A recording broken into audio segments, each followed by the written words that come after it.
welcome back to the channel.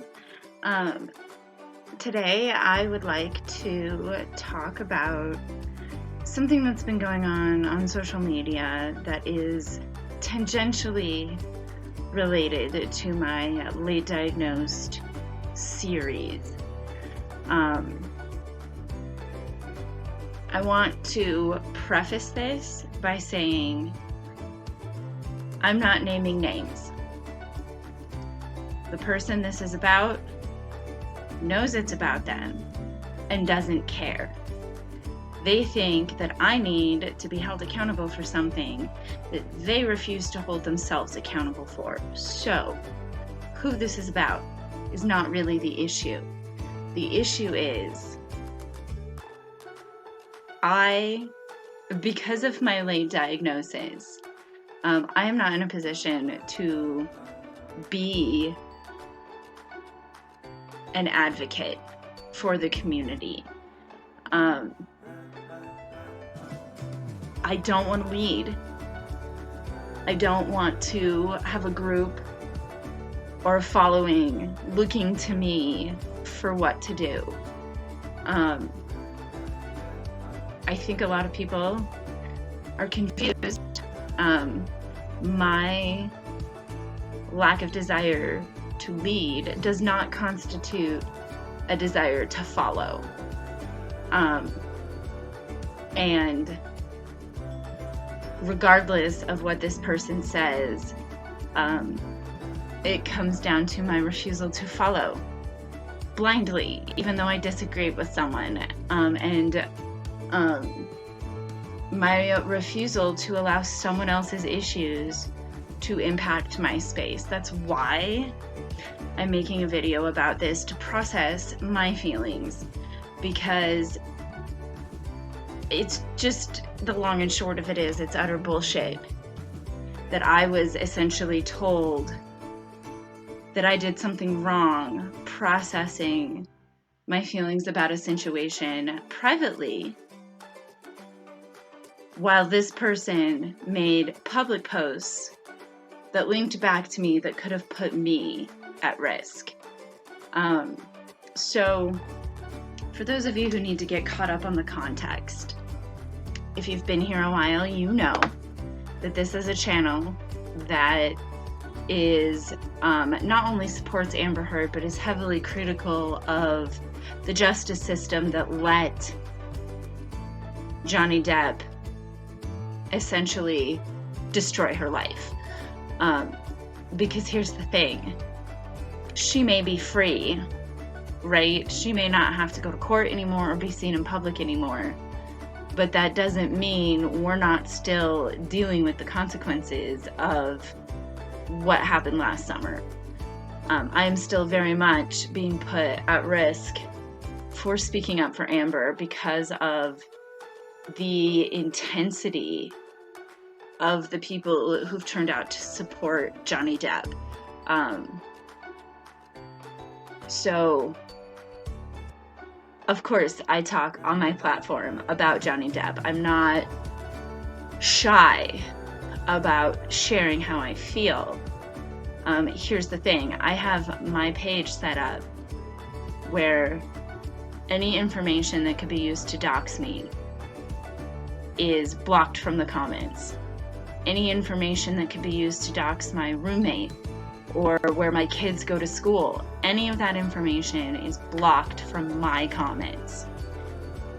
Because I know that they're gonna come, they're gonna try to, find stuff out and then say it in the comments. That's the most common form of doxing, and it's the one that I was most commonly exposed to last summer, with the attempts to use, I'd post videos walking outside, trying to find license plates and whatever to try to pinpoint my location.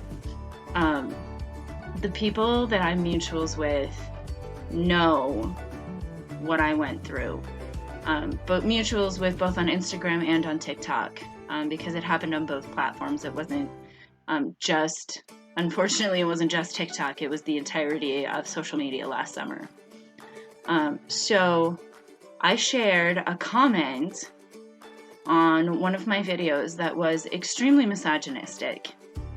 That comment was then taken off my page where my information or anything that could be connected to me was protected, and put on a public page where I didn't, like, somebody who has more followers than me, somebody who has a different kind of engagement than I do. Like, I've curated my space to protect myself from Johnny Depp supporters, from the Depp cells.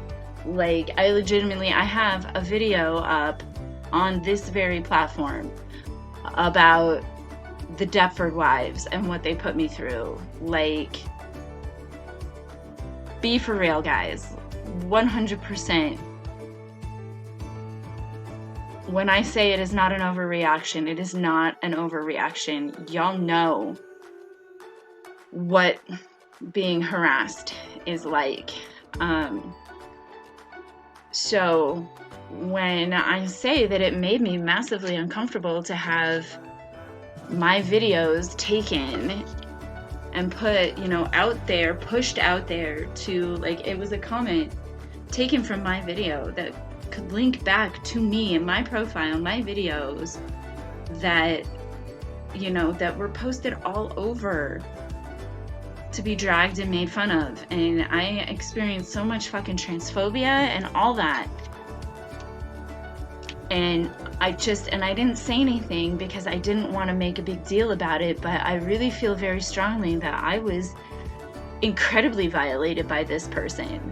When somebody wanted to use a green screen of a video that I made outlining some of the harassment that I experienced, she messaged me and asked me permission because she didn't want to put a bigger target on my back than I already have, right? But this other person just threw me right to the wolves, inciting Johnny Depp stans. And it doesn't matter their excuse, oh, I believe that Amber was abused. That's not the point. That wasn't the point. And the fact that this person insisted on making that the point,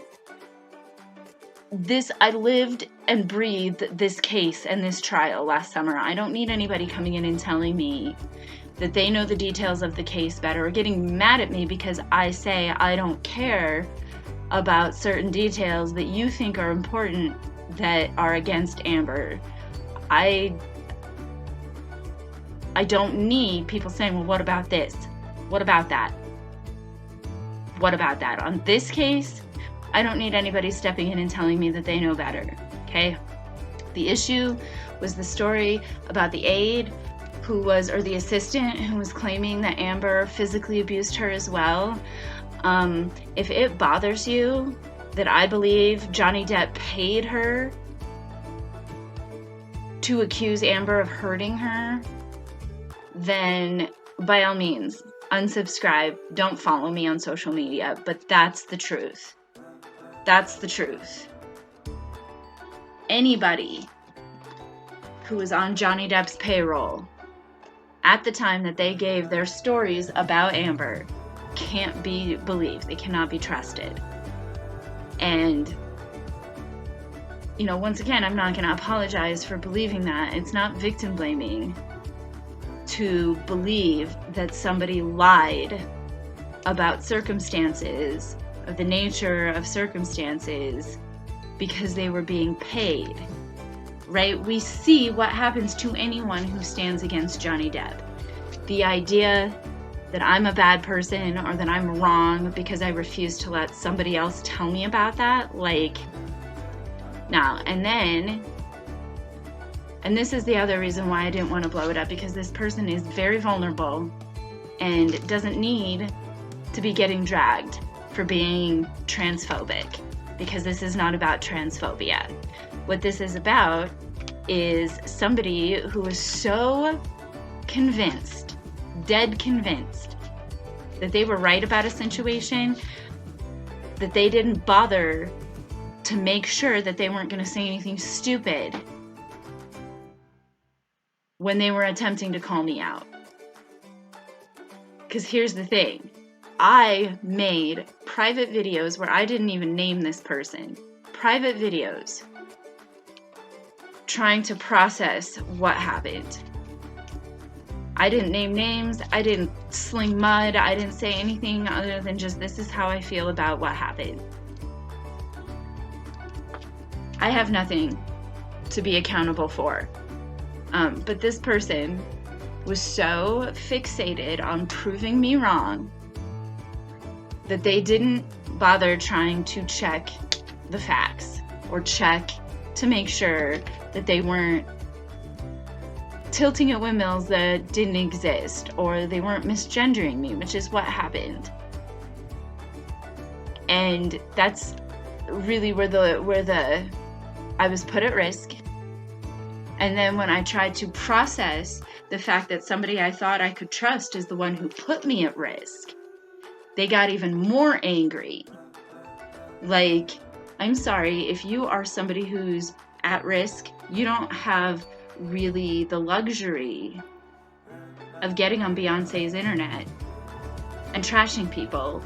This person is lucky that I'm the kind of person that wants to protect them despite the damage they did. I'm one person. I don't believe that they mean to cause harm to an entire community. And that's why I'm gonna not hold my silence on this one any longer. Because, you know, as I said, it's not about transphobia. It's not about this person being a danger to the trans community or, you know, being performative about their trans activism. That's, you know, not the point. What I'm trying to get at with this is, if you are going to get online and act like you are better than everyone, you better be better than everyone. When I am about to lose my shit on somebody, if I'm about to let loose with righteous indignation, I make sure that I'm righteous, right? You follow me? Like, I make sure that I'm the righteous one, that I'm not misgendering somebody, that I'm not denying disability, assuming ability, race, anything like that. If I'm coming at you, I'm coming at you making sure that you can't get a leg up on me, because that's how you are actually better, right? Like, anybody can get online and say, I'm better than these people. Anybody can get online and say, well, I'm better than the people who are harassing you. Really, are you better than the people who are harassing me when you refuse to acknowledge that you fucked up because you were angry and didn't do your due diligence to make sure that you weren't going to be an asshole before you open your mouth? Like, and then the fact that this person gets to just go on and potentially cause more harm. Like, I hate to say it, but this is the definition of cult behavior. Somebody who refuses to take accountability because they don't need to. They have their whole group who will back them up and enable them.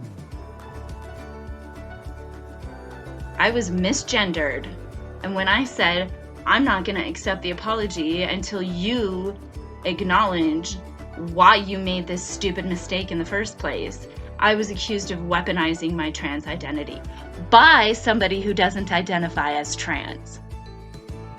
And I'm really freaking sick of this. Well, I'm not cis. Well, you're not trans either. You're not trans either. This whole, well, I'm non-binary, but you're not trans. If you don't identify as trans, non-binary might as well just be an article of clothing you wear, a mask.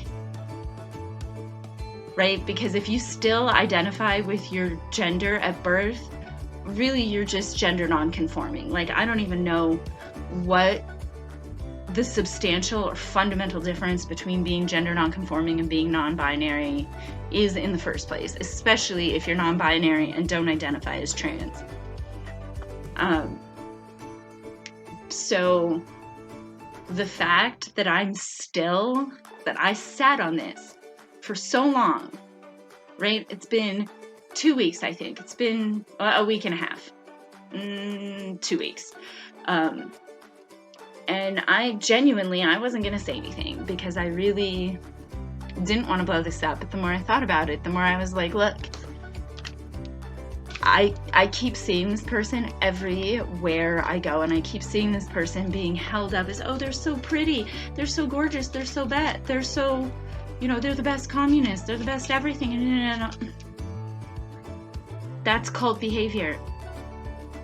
That's cult behavior. I don't want to hear another fucking word about how this person is perfect and can never do anything wrong. Like, I genuinely, and I'm gonna get shit for making this video, even though, once again, I'm not naming names, not putting a target on anyone in particular. Nobody, not even our mutuals who've seen the videos I posted on TikTok, know necessarily exactly who or what or why I'm talking about. And I'm still gonna get shit for this video, and I don't care. I don't care. Bring the shit. Bring the shit, because I'm really sick of the hypocrisy. I'm sick of the, we're better than them, but you're not. You're not acting better than them. The only way that you are better than them is that you're not initiating the attacks. That you're not the ones doing the cyber stalking. Congratulations. You're still problematic. You still refuse to acknowledge when you need to do better by somebody. If I had been an established member of the group, if I wasn't new on the periphery, then my feelings and my input would not have been seen as an intrusion or invalid. Because that's what it's come down to. What I believe happened here, that I was the new person, and that asserting myself to somebody that I thought knew how to hear about her. Like, if you're gonna be the leader of a group of people, you better be able to hear about yourself. You better be able to fucking hear that you fucked up and you did something wrong. The lack of accountability on misgendering me, the lack of apology, of genuine fucking apology, and then the anger when I brought it public. That is not the kind of person that needs to be leading movements right now. That is a person who is still traumatized, who is still actively trying to process their own trauma. And people who are still trying to actively process their own trauma have no business trying to be a leader as well. Because being a leader requires humility, and this person doesn't have it. This person doesn't have it. And it's not the lack of humility. It's not the ego that comes from knowing that you're right. It's the ego that comes from knowing that you're not right, but being scared to lose everything you have if you admit that you're not right. Because at the end of the day, we're all being cyber stalked. We're all being harassed on all platforms, everywhere we go. Right? Like, I closed down my Etsy shop because they kept review bombing me, even though I wasn't selling anything. Like,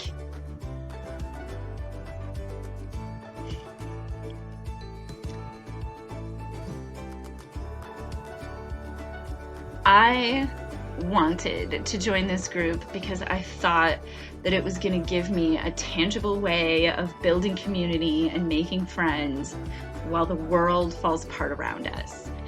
And, I've made a couple of friends, and I met my current partner through this group, but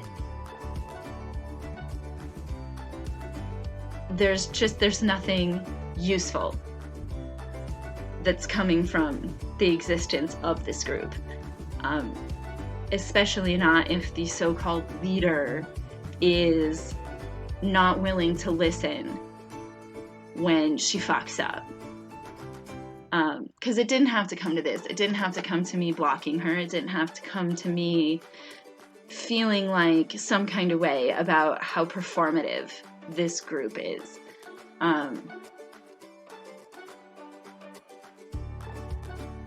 if I misgender, like,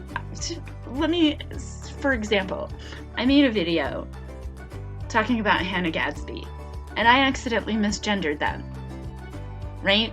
I didn't realize that they'd officially come out as non-binary and was using they, them pronouns. Like, it's been like at least 7 or 8 years since I've heard any news about her other than the show. I immediately, right, whenever I misgender somebody, I immediately, should I take down this video? Should I, upload a retraction or an apology immediately? And that was Hannah Gadsby, right? Ultimately, at the end of the day, accidentally misgendering a cis non-binary person is not the same as accidentally misgendering a trans person. And even then, it doesn't matter. I get torn up if I accidentally misgender a drag queen, right? Nina West was posting videos where she was performing with the High School Musical cast, but she was not in drag.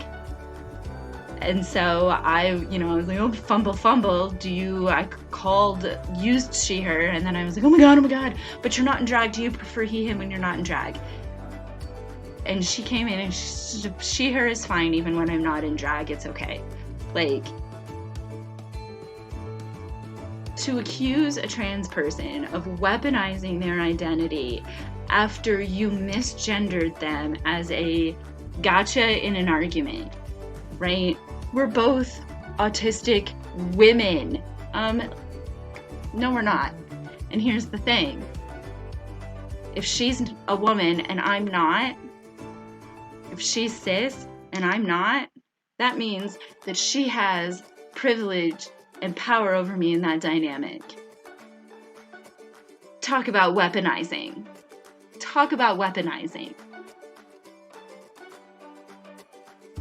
So I don't want to hear about how it's not fair or it's not right or it's putting somebody at risk to post this video, because again, I reiterate, I am not naming any names. So if y'all want to name names and out this person, that's fine. But I am not naming any names, and I'm not going to take responsibility for anybody being upset with the fallout of this, because I never got my apology for the potential fallout of having my comment section exposed where I couldn't control information being put out about me.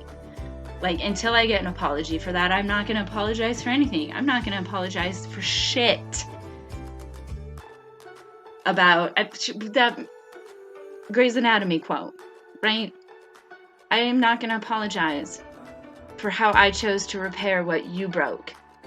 You broke it, you misbehaved, you acted out, you were a shitty friend, and you were a shitty person, and I called you on it, you couldn't handle it, and this is the result. Right? Maybe don't be a shitty person if you're so concerned about how someone else processes the bullshit that you did to them.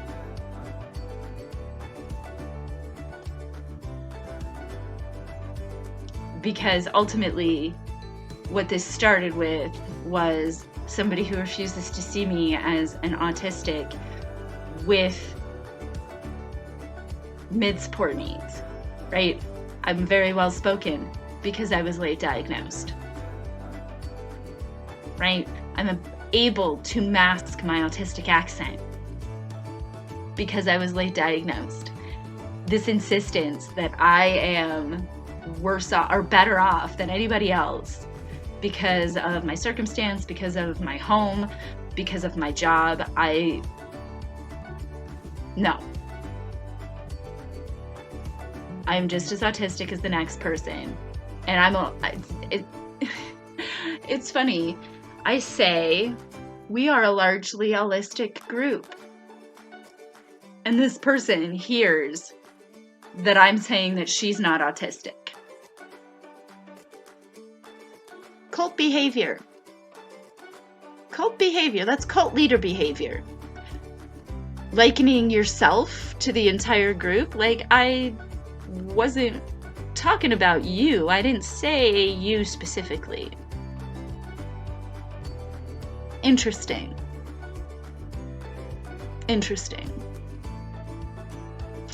And anyway, I just needed to get that out and process that and make it known that this is what's going on. Because, you know, hiding from ungovernables or from Daneland or from depth cells is one thing. But what I'm not gonna do is hide from people who are sitting there claiming to be my friend when shit like this is happening and they are turning around and venerating the person who did it to me as some sort of great communist ally. Because she's not. And I needed to be able to say that, to speak my piece. So again, if y'all have problems with anything that I've said, if you want clarification, context, whatever, y'all know where to find me.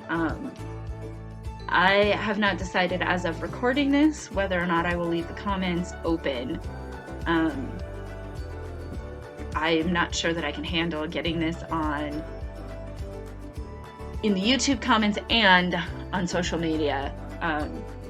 But I do appreciate the, you know, the indulgence of me needing to go on a tangent for this series. When it comes to late diagnosed content, I think what I'm going to focus on in the future is adoptee content. Simply because I don't feel qualified enough to continue talking about my experience with autism. So I'm just going to shift focus a little bit and talk about adoption trauma and CPTSD. So that is what's coming up on the channel. Please don't forget to hit like and subscribe, and make sure that you are ringing the notification bell since I don't have a consistent upload schedule yet. If you are a horror fan, also feel free to check out my series on the history of horror and social justice issues in horror, like ableism, racism, that kind of thing. So check everything out if you haven't yet, and I will see you in the next one.